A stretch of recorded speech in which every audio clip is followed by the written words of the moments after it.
ഫഹദ് ഫാസിലിനെ എനിക്ക് വളരെ മുമ്പ് തന്നെ ഫഹദ് ഫാസിലിൻ്റെ ഒരു ടാലൻറ്റിനെ പറ്റി എനിക്ക് തോന്നലുണ്ടായിരുന്നു. ഞാൻ ഫാസിലിനോട് പറഞ്ഞിട്ടുണ്ട്. പണ്ട് ഫാസിലിൻ്റെ വീട്ടിൽ ഞാൻ നമ്പർ 1 സ്നേഹതീരമൊക്കെ ഫാസിലാണ് എഴുതിയത്. അതിൻ്റെ വർക്കിനൊക്കെ പോകുമ്പോൾ കുട്ടിയാണ്.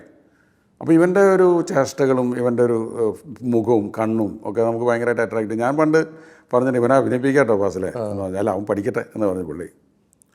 അത് കഴിഞ്ഞിട്ട് ഈ രഞ്ജിത്ത് ചെയ്തൊരു 10 കഥകളുടെ ഒരു കേരള കഫേ ഒരു ഷോർട്ട് ഫിലിം കണ്ടിട്ട് എനിക്ക് ഇവന് ഭയങ്കര ഇഷ്ടപ്പെടുത്തുകയും ചെയ്യാം. അപ്പോൾ ഞാൻ ഫാസിലിനോട് വിളിച്ചോട് പറഞ്ഞു, ഞാൻ കഥ തുടർന്നു ചെയ്യുന്ന സമയമാണ്, അപ്പോൾ ഇവനെ ഞാനൊന്ന് അഭിനയിപ്പിച്ചേക്കും. അപ്പോൾ അവൻ എന്നെ ഞങ്ങൾ കണ്ടു സംസാരിച്ചു.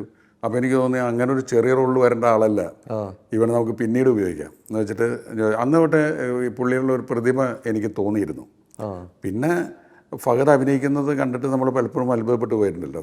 ഈ മോഹൻലാലിനെ നമ്മൾ ആദ്യം കാണുമ്പോൾ നോട്ട് ചെയ്ത പോലെ തന്നെ ശ്രദ്ധിച്ച ഒരു ആക്ടറാണ് ഫഹദ് ഫാസിൽ. അപ്പം ഇന്ത്യൻ പ്രണയത ചെയ്യുന്ന സമയത്ത് വെച്ചാൽ പുള്ളി കുറച്ച് ഹൈടെക് ഒരു ക്യാരക്ടേഴ്സ് ചെയ്യുന്ന ബർമുടക്കിട്ട് ചെയ്യുന്ന ഒരാളായിരുന്നു.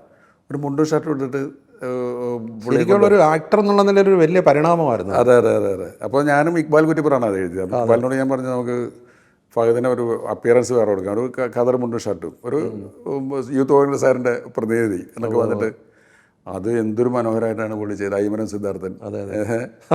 അല്ല, ആ സിനിമയെക്കുറിച്ച് പറയുമ്പോൾ അത് ഒരു ആദർശവും അതേസമയം ഒരുപാട് മോഹങ്ങളും ഉള്ള ഒരു യുവ നേതാവായിട്ടാണ് വരുന്നത്. പക്ഷേ ഗാന്ധിജിയെ അവിടെയും സത്യേട്ടൻ അവതരിപ്പിച്ചു. അതെ അതെ അതെ. ഇതിനു മുമ്പ് നാടോടിക്കാറ്റ് എന്നുള്ള സിനിമയിൽ ഇവര് പോലീസ് സ്റ്റേഷനിൽ വരുമ്പോൾ ഒരുപാട് ടെൻഷൻ അടിച്ച് ഇങ്ങനെ ഇതിപ്പോ ഇവരെ ഇറക്കി വിടുവോ അല്ല പിടിക്കുമോ എന്നുള്ളതിരുന്നപ്പോൾ ഫോട്ടോ മതിലേൽ ഇങ്ങനെ ഗാന്ധിജിയുടെ ഫോട്ടോ കാണുമ്പോൾ വളരെ ആശ്വാസം കൊണ്ടൊരു ചിരി ചിരിക്കും. ഗാന്ധിജി ആണോ ശരിക്കും ഒരു മോഡൽ? അല്ല, ഗാന്ധിജി ഞാൻ ഏറ്റവും കൂടുതൽ ശ്രദ്ധിക്കുകയും പഠിക്കാൻ ശ്രമിക്കുകയും എന്നെ ഏറ്റവും കൂടുതൽ ആകർഷിക്കുകയും ചെയ്ത ഒരു നേതാവ് എന്ന് പറയാൻ പറ്റില്ല, നമ്മളൊരു ആത്മീയ ഗുരുവാണ്. ഗാന്ധിയെ പറ്റി കൂടുതൽ മനസ്സിലാക്കും തോറും നമുക്ക് ഗാന്ധിസത്തിനോട്, അല്ലെങ്കിൽ നമുക്കൊരിക്കലും ഗാന്ധിയെ പോലെ ആവാൻ സാധിക്കില്ല. പക്ഷേ ആ ഒരു മനുഷ്യൻ ആ കാലഘട്ടത്തിൽ ഉണ്ടാക്കിയെടുത്തിട്ടുള്ള പുള്ളിയുടെ സ്വന്തം ജീവിതം കൊണ്ട് ഉണ്ടാക്കിയെടുത്തിട്ടുള്ള ഒരു രീതിയുണ്ട്. അത് നമുക്ക് അനുകരിക്കാൻ പോലും പറ്റാത്ത വിധത്തിൽ മഹത്താണ്.